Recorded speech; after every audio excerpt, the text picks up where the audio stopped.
021. Mayor and City Council, I just want to say I'm one of the families who have been here before, but I have never come before you and spoken. So you have not included me in your count of families who are concerned about this issue.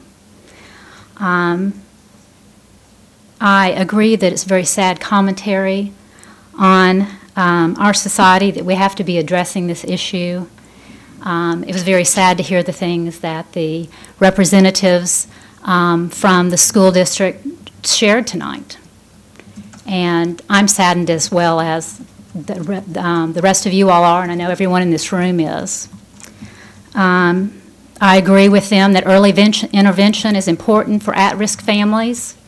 I was an executive director of a United Way agency that dealt with at-risk families years ago before I became a stay-at-home mom.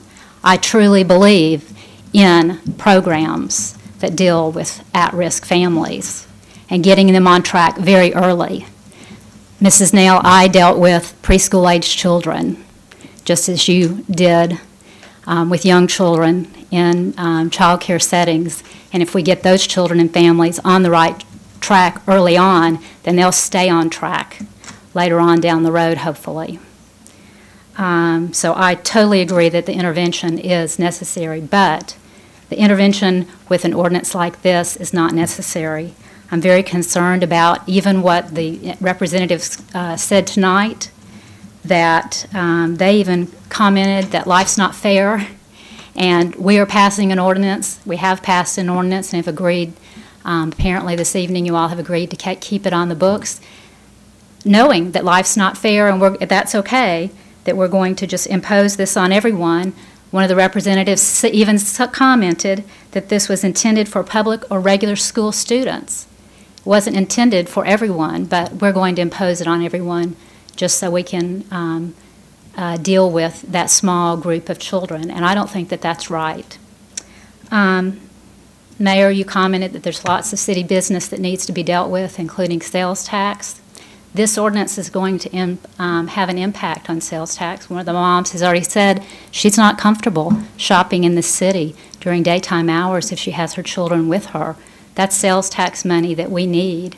I know I personally schedule field trips for my homeschool support group. We're going to Daystar later on this month. We have 8 families already signed up. They still have another 2 weeks to sign up. I've got about 40 to 45 people signed up. We typically, a lot of times, go out to eat lunch somewhere afterwards. What's the most logical place for us to go to after this field trip? Head over to McDonald's right there at 121 in Harwood. But guess what? There's a lot of families who are not going to be comfortable with that. So the city of Bedford will not be getting that money as a result of this ordinance. Bedford now has the image of not being friendly to homeschoolers, and that's not a good image for Bedford to have. I don't like for Bedford to have that. And when we moved here a number of years ago, that's something that I would have seriously considered. I homeschooled prior to even moving to the state of Texas.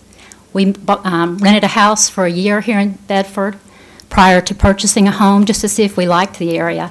Had something like this been going on at the time, I would not have purchased a home. I would not have bought in this area. So I think that you're going to see that having this image of being a community that's not friendly to homeschoolers will affect the city of Bedford in the long term, especially as we see homeschooling growing. Thank you for your time.